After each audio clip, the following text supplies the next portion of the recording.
jour, Bezrat Hashem, on va expliquer plutôt deux coutumes que nous avons. Première coutume, à savoir que nous avons l'habitude, certains ont l'habitude, lorsqu'ils brûlent leur chametz, de brûler avec le lulav et le hétrog. Premièrement. Deuxième habitude, par contre, qui est chez tout le monde, c'est le fait de lever le soir de la Gada, au-dessus de la tête des gens, le plateau du Seder. Certains vont chanter Etmol, d'autres vont chanter Bivilou, Yatzan, Mitzrayim, etc. D'où vient cette habitude? Pourquoi est-ce que c'est installé dans les communautés d'Israël cette coutume de devoir faire passer au-dessus de toute la tête des convives la fameuse Kehara, le plateau du Seder? Alors on y va. Minag Yisrael hu shelachar Hagasukot matminin veshomrim et alulav ve'oshanot ad Chag HaPesach. C'est une coutume d'Israël. Shelachar Hagasukot, qu'après la fête de Sukkot, matminin veshomrim, on cache et on garde le lulav et la haravot de Sukkot et d'Hoshana Rabbah. Jusqu'à quand? Ad Chag HaPesach, jusqu'à la fête de Pessah. Ve'az, et alors, be'erev Pessah, ka'asher sorfin et chametz.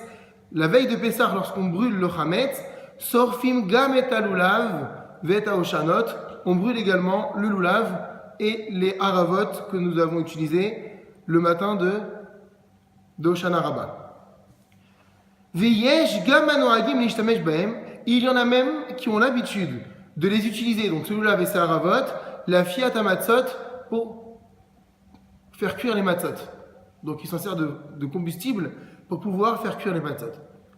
Ou mekor adavar ou midivri Rama b'Shulchan Aruch, et la source de cette chose-là provient des paroles du Rama dans Shulchan Aruch, Amevisha medivri Maharil, qui rapporte les propos du Maharil, Orachaim Siman Tavresh Samech Daled. Amar Maharil, le Maharil a dit, Yesh bene Adam, il y a des hommes chez Sorfin et Chametz, Im'atze lulav ve'aoshanot, qui brûlent le chametz avec la branche du lulav et les haravot. Vechen katav Mahari, et le mari a également écrit, Venahagu anshe maaseh, et les hommes d'action ont l'habitude, les hatzniya et alulav, de cacher le lulav, les tzorech afiyat hamatzot, pour faire cuire, arriver à la fête de Pessah, les matzot. Utzrichimanu lavin et omek atam le minagze, et nous maintenant nous devons comprendre la profondeur de cette coutume. Quelle est la racine de cette coutume? Et finalement, quel rapport y a-t-il entre le lulav et les matzot, le chametz que l'on va brûler, veille de Pessah? Nagdi minyan pelea mevoar bazor akadosh. Commençons par introduire quelque chose d'exceptionnel qui est rapporté dans le Zohar HaKadosh, Parashat Tetzavé, Kuf Pe Gimel. Il est écrit dans le Zohar, Shekol anizar mechametz ba Pesach, quiconque veille au chametz à Pessah, c'est-à-dire à ne pas manger de chametz, à ne pas en posséder, à ne pas en voir, ve'ochel matzot belel haseder, et qu'il mange les matzot le soir de Pessah, les deux soirs du matzot shmurot évidemment. Le Zohar dit En hadin sholet bo klal berosh Hashanah. La tribu de rigueur ne domine pas sur lui du tout le jour de Rosh Hashanah. Le fameux jour du jugement, où tous les êtres de la terre passent devant Akadosh Baruch Hu, le Zohar dit celui qui veille à ne pas manger de chametz pendant la fête de Pessah, particulièrement, et qui mange les matzot shmurot comme il faut les deux soirs du Seder, alors le Zohar promet que la rigueur divine n'aura pas d'emprise sur lui le jour où il passera en jugement à Rosh Hashanah. Au Tcheken, en effet, Omer à Zohar HaKadosh, le Zohar HaKadosh dit, chez Beyom Adin, que le jour du jugement, ou Rosh Hashanah, qui est Rosh Hashanah, à Satan enlé, le Satan monte, ou Mekatreg à l'Israël, et il accuse Israël. Aval, Kolmi Shenizar Mechametz à Pessah, mais quiconque veille au Chametz à Pessah, En à Satan Yachol et Katreg, le Satan ne peut pas l'accuser, n'a pas les forces de l'accuser. Charé, car voilà, Yadoua Shachametz Momez à Yetzara, car nous savons, c'est un principe, que le Chametz fait allusion au Yetzerara, au mauvais penchant. Pourquoi? Parce que le Chametz, par définition, c'est ce qui fait gonfler la pâte, n'est-ce pas? Et donc, qu'est-ce qui fait fauter un homme? C'est son Yetzerara qui lui dit, allez, vas-y, montre-toi, mets-toi en avant, fais ce que tu veux, accomplis tes pulsions, tes désirs, assouvit tes désirs. Donc le Hametz, par excellence, c'est le Yetzer Hara. La matzah, elle, fait référence à la modestie. Elle est plate. Elle n'a pas ce levain qui l'a fait monter et qui l'a fait gonfler. Donc, disent nos Chachamim, Yadoua Hametz Romez al Yetzer Hara, Shua Satan. Il est connu que le Hametz fait allusion au Satan, au Yetzer Hara. Vechol mi shechalila ochel Hametz de Pessah. Et quiconque mange du Hametz, que Dieu nous en préserve à Pessah, on sait que c'est très grave. Oto Hametz, ce même Hametz, c'est-à-dire ce même Yetzer Hara, il monte au ciel. Où va les Vetadin de Rosh Hashanah et monte devant Dieu le jour de Rosh Hashanah, où Mekatreg alave et accuse donc cet homme qui a mangé du Hametz à Pessah. Divrei Azora Kadosh, et le Zohar Kadosh dit également Deha beyomada de Rosh Hashanah, ou Hametz salka, Mekatreg ale de Varnash ve'alshin ale. C'est ce qu'on vient de dire. Car que le jour de Rosh Hashanah, ce même Hametz donc monte au ciel, accuse et malchine à la Adam. Malchine, ça veut dire il fait de la délation. Ou l'âme, cependant, dit le Zohar, Ka'amour, Misheniza, Mechametz Pessar, comme on l'a dit, celui qui veille à ne pas manger de Hametz à Pessar, ni à profaner quoi que ce soit concernant le Hametz. Et le Hametz ne peut pas, c'est-à-dire le Yetzer Hara ne peut pas l'accuser le jour de Rosh Hashanah. Ça va? Sefer Divrei Yecheskel, il y a un livre donc, du nom de Divrei Yecheskel, Mouvet Raël Adavar, qui rapporte une preuve à cela. Al-Pi Akatuf Batorah, selon ce qui est écrit dans la Torah, c'est le premier verset que nous avons cité au départ, donc dans le livre de Shemot, chapitre 13, verset numéro 4. Ayom Atem Yotzim Bechodesh Aviv. Aujourd'hui vous sortez. Donc là-bas on parle de la libération d'Égypte. Aujourd'hui vous sortez, Bechodesh Aviv, en ce mois de printemps. Voilà ce que dévoile le Divrei Yecheskel. Shein et Yadoua, nous savons qu'il est un principe également dans la Torah, qui Hayom remez al Rosh Hashanah. À chaque fois que le terme Hayom, aujourd'hui, apparaît, il fait référence toujours à Rosh Hashanah. D'où on l'apprend, voilà la preuve, qui fiche mes voir bas Zohar Kadosh, comme il est écrit dans le Zohar Kadosh, sur Iyov, Perek Aleph, verset Vav. Iyov, cet homme qui a tellement souffert, la Torah là-bas nous dit, Vahi Hayom, il arriva le jour, Vayavou Bene Elohim, où les anges sont allés chez Dieu, les Yitzhatsev à la chaîne, donc se sont tenus devant Dieu, Vayavo Gam Satan Betocho. Et parmi eux se trouvait aussi le Satan. Oto Ayom Omer Zohar Kadosh, ce fameux jour-là dont on dit Vaï Ayom, et ce fut ce jour-là, dit le Zohar Kadosh, Aya Rosh Hashanah. C'était le Rosh Hashanah, le jour de Rosh Hashanah. Où le Vet Dino Shalakadosh Baruch Hu Yitzhatsevu Bene Elohim, où Dieu avait réuni tout le tribunal céleste, ça Bene Elohim, les anges étaient là. Amalachim Amemunim, tous les anges qui étaient préposés à ce fameux jour du jugement. Et la Torah nous disait Vegam Satan Babetocham. Et parmi les anges qui étaient présents, était également venu devant Dieu le Satan. Et les Chachamim disent Ayom, ce jour, c'était quoi? Rosh Hashanah. Quand nous dirons dans la paracha de Nitzavim, Atem Nitzavim Hayom Kullechem, vous vous tenez tous debout aujourd'hui. C'est quoi aujourd'hui? Là-bas également, on nous dit Ayom, c'est Rosh Hashanah. Donc ici, le verset que nous avons cité dans le chapitre 13 de Shemot, aujourd'hui vous sortez Bechodesh Aviv en ce mois de printemps. Voici l'interprétation que donne le Divrei Yecheskel. Ayom Atem Motzim, aujourd'hui, c'est-à-dire Rosh Hashanah, vous sortez Zakaïn Badin, lavé de toute faute le jour du jugement. Par quel mérite? Bechodesh Aviv. Par le mérite du mois du printemps, sous-entendu, par le mérite de Pessah. Ce fameux mois où vous avez fait très attention à ne pas manger de Hametz et que vous avez mangé la matzah shmora comme il fallait. Donc on voit qu'il y a même dans la Torah un véritable verset qui met les deux en rapport. Et la fête de Rosh Hashanah et la fête, vous allez voir la suite. Rien d'y penser, j'ai la chair de poule. C'est énorme. Non, c'est énorme. Vezehu gam mashkatuv batora.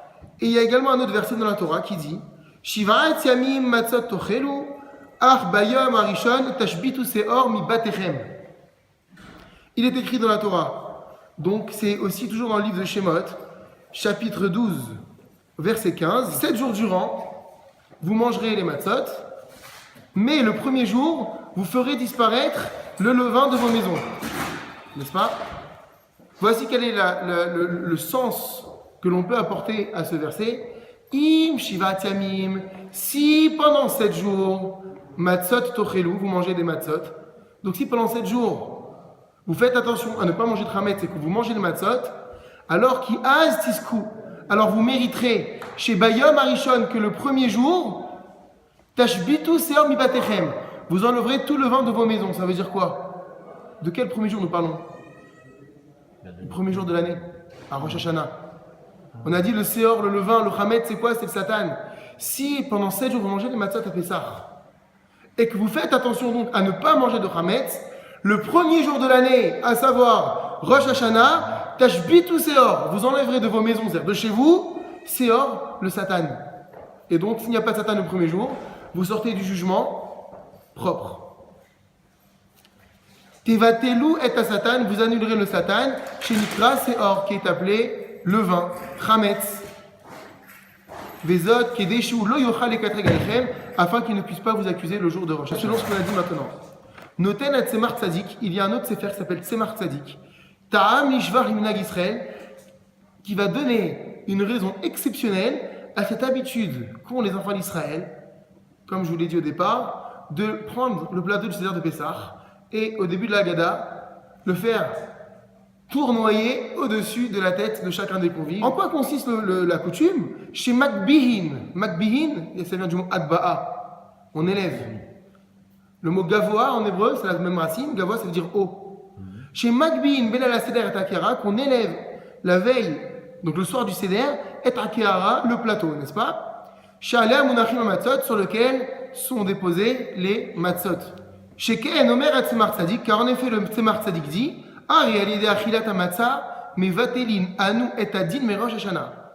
comme on a expliqué tout à l'heure, que par le fait de manger la matzah, on annule le jugement, donc notre culpabilité, même si on devait sortir coupable le jour du jugement de Rosh Hashanah, ce jugement on l'annule par le mérite de la achilat matzah. Bediyuk kefi shaledet kiat shofar mevatelin anu etadin me Rosh Hashanah. Comme le shofar, le jour de Rosh Hashanah, a pour fonction d'annuler un jugement qui aurait pu être terrible pour moi, et bien sachez que le fait de lever le plateau du Seder au-dessus des têtes des convives le soir de Rosh Hashanah annule le jugement, donc par le mérite des matzot, annule le jugement le jour de Rosh Hashanah, comme le shofar l'annule. Comment est-ce qu'il apprend ça? Vélachen, on dit c'est pourquoi Anu Makbihin, on élève et à Kehara, le plateau, qui est délirmoz à la chauffard, pour faire allusion au chauffard. Quel rapport? Parce que lorsqu'on dit Makbihin, on élève, la Kehara, c'est comme ça qu'on appelle le plateau. On l'appelle une Kehara du Seder. Quand on élève le plateau, en réalité on est en train de dire, élève le plateau, c'est-à-dire regarde les lettres du mot Kehara, du mot plateau, qui se trouvent en haut de Kehara. Regardez là, c'est exceptionnel. Les mal à meot kouf. Le mot kara, c'est écrit kouf, aïn, resh, he. Au-dessus du kouf, puisqu'on doit être makbihin, on doit élever. Au-dessus du kouf, quelle est la lettre? Resh, kouf, resh.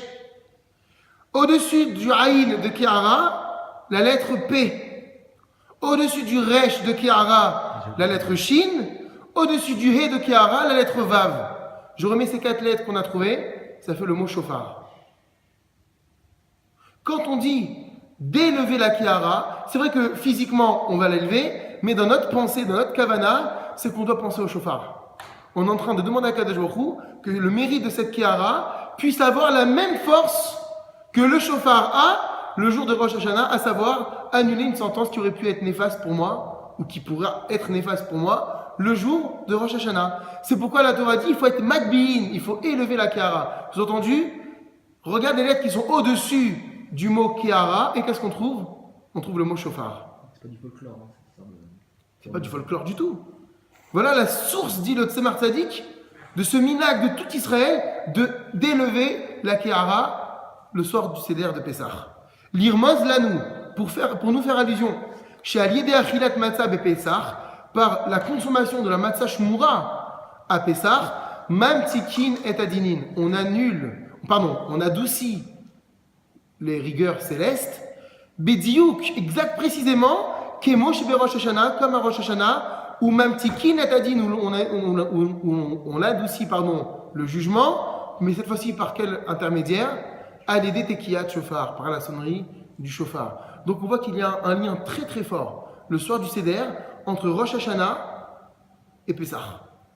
Que ce soit par le fait d'annuler le Hametz, de manger les matzot et d'élever la Kehara sur la tête des membres de sa famille et des invités, pour pouvoir par cela adoucir la sentence qui aura lieu quelques mois plus tard, le jour de Rosh Hashanah. Et quel est le signe que l'on a trouvé, dit le Tzemar Tzadik, c'est que le mot Kehara lui-même, lorsqu'on voit les lettres qui sont au-dessus, puisqu'on doit élever, n'est-ce pas, la Kehara, on trouve exactement les lettres du mot Shofar. Donc la Kehara a la même puissance que la sonnerie du Shofar le jour du Rosh Hashanah. On peut avoir la Kavana dans la Kehara de penser à c'est pour ça qu'on étudie. Normalement, c'est ça qu'il faut penser. Donc nous, on a tous le kiffet, Molaïn ou Avadi, ou bien les Bibilou Yatsa, Noumi Mitzraïm. Et tout le monde adore ce moment. Mais en plus de l'adorer, ce à quoi il faut penser, c'est ça. Que par le mérite des matzot qu'on va manger ce soir, on puisse maintenant en réalité sonner du shofar. C'est-à-dire qu'à Pessah, tu sonnes le shofar, mais ce shofar, c'est ce fameux plateau du Seder sur lesquels reposent les matzot shmorot que je vais manger ensuite dans la filat matzah. On continue. Veosif, Tzemar Tzadik, rajoute le Tzemar Tzadik. Tzemar Tzadik, c'est Tzemar Tzedek? Non, c'est pas le même. Ah, c'est pas. Non, c'est pas celui-là. Vama Bilshono Akedosha. Voici sont ses propos. Imatim Ozen Ikara Seder. Regardez comment c'est beau ce que dit ici le Tzemar Tzadik. Si on tend l'oreille, l'Ikara Seder, à côté du plateau du Seder, c'est-à-dire si on prête bien l'oreille, regardez ce qu'il dit. Efshar lishmoa et tekiyat shofar. Il est possible d'entendre la sonnerie du shofar. Ve'alze amar nerdo shel Tzemar Tzadik. Et à ce propos-là, donc là ce sont les propos du Tzemar Tzadik. Regardez ce que disait son petit-fils, Rabbi Chaim Meir de Koznitz. Lo kol ha'keharot shavot. Parce que ça interpelle. Il dit, sachez que tous les plateaux du Seder ne se ressemblent pas. Velo kol ha'oznaim shavot. Et toutes les oreilles ne se ressemblent pas. Qu'est-ce qu'il veut dire ici? Il dit parce que sachez que le plateau du Seder qui était sur le Seder de mon grand-père et les oreilles de mon grand-père, c'est pas les mêmes que tous. Mon grand-père, c'était un grand sadique, il avait un mérite exceptionnel. Donc lui, il avait la force. Parce qu'on est lui dire, j'ai essayé d'écouter, j'ai pas entendu le chauffard. Il te dit, mais est-ce que ta Kehara, c'était celle de mon grand-père? Est-ce que tes oreilles sont celles de mon grand-père? Mon grand-père, lorsqu'il dit qu'il pouvait écouter le chauffard, c'est qu'effectivement, au moment où on élevait la Kehara, il entendait le chauffard. Extraordinaire. Et donc, il disait dans son livre, Immatim Ozen. Donc, lui, il parlait avec toute sa modestie. Si on tend bien l'oreille, l'Ikarat à Seder, devant le plateau du Seder, Efshar Lishmoa, il est possible d'écouter, et Tekirat à Shofar, la sonnerie du chauffard. C'est extraordinaire. Vein et Mevoir Ba Midrash, voici qu'il est rapporté dans le Midrash, Vaikra Rabba, Lamed, She'ata'am lekar she'tzivanu akadosh baruch hu lakachat et arbat taminim besukotu. D'après le Midrash, pourquoi faut-il prendre les 4 espèces à Sukkot? Donc là, on est en train de voyager entre Pessah, Rosh Hashanah et Sukkot. Quelle est la raison, d'après le Midrash, pour laquelle nous devons prendre les 4 espèces à Sukkot, à savoir le lulav, la rava, le hadas et le etrog? Kedé le chiach lakol, c'est pour prouver à tous que nous avons vaincu les nations du monde le jour de Rosh Hashanah. Qu'est-ce que ça sous-entend? Qu'est-ce que cela signifie? Le Midrash dit, Mashal et Madavardomé, voici l'illustration que l'on peut apporter pour comprendre cela. Mashal Ishlaim, c'est l'histoire de 2 hommes, chez Nichnesu et Tzaladayan, qui sont entrés devant le juge. Ve'enanu Yodrim, ni même ni Tsarbadin. Et on ne sait pas, nous, qui a remporté le procès. Tu as 2 hommes qui passent en procès, ils se sont isolés avec le juge, et maintenant on aimerait bien nous savoir qui a gagné dans ce procès.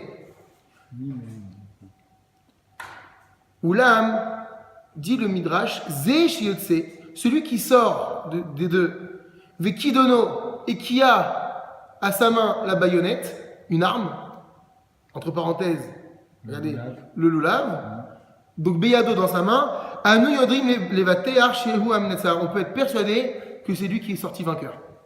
Celui qui ressort armé, on va voir, c'est une image que donne le Midrash, qui ressort armé, ça veut dire qu'il n'a pas perdu son arme. Comment est-ce qu'on sait si un guerrier revient victorieux? C'est quand il revient de la guerre avec son armure et ses armes. C'est qu'il n'a pas été défait par l'ennemi. Donc il dit, regardez, car Israël ou Motalam, ainsi Israël et les nations, c'est exactement pareil. Tout le monde passe devant le jour du jugement, devant Akadosh Baruch Hu. Abayim nifna Akadosh Baruch Hu ladin me Rosh Hashanah. Toutes les nations du monde, dont Israël, passent devant Dieu le jour du jugement. Mais nous, on ne sait pas qui va ressortir vainqueur de ce jugement. Oulam, cependant, Ka'asher yotzim Israël, lorsqu'Israël sort, milifne Hashem, de devant Dieu, velulavehem, ve'etrogehem bidehem, avec le lulav, qui a cette forme de glaive, d'épée, et l'étrog à la main, anu yodaim chez Israël nitzechu. On sait à présent qu'Israël a gagné. Donc, d'après le Midrash, quel est le symbole de ce lulav à Sukkot?